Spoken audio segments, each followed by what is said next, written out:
Sweet, to go. Good evening, ladies and gentlemen of the 67th Annual Washington State Youth Legislature. I stand before you as a District 3 nominee for governor.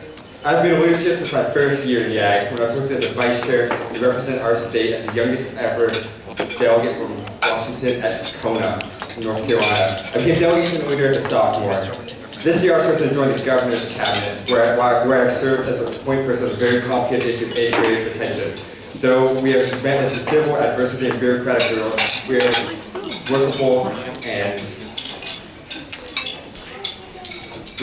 realistic plan going forward. I was in the top third of proposals my very first year at Kona, was the Washington nominee for Outstanding Statesman this past year.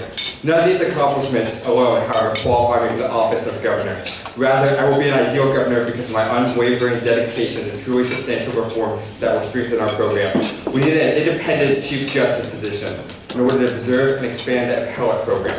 The AG's office has been run excellently in recent years, but we cannot expect this to continue if we overburden them.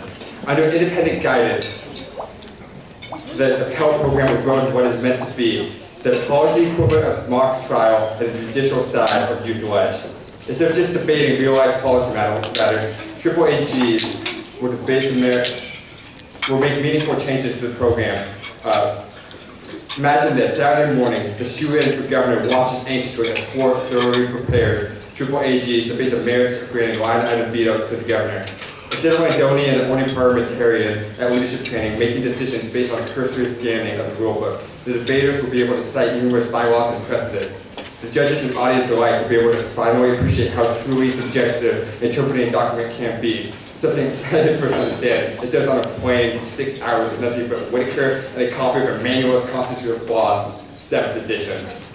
I've prepared a litany of other solid, fleshed out proposals I don't have time for here. From the implementation of the very necessary alternative vote at the state level to avoid the spoiler effect, to simply bring back the old governor's ball atmosphere.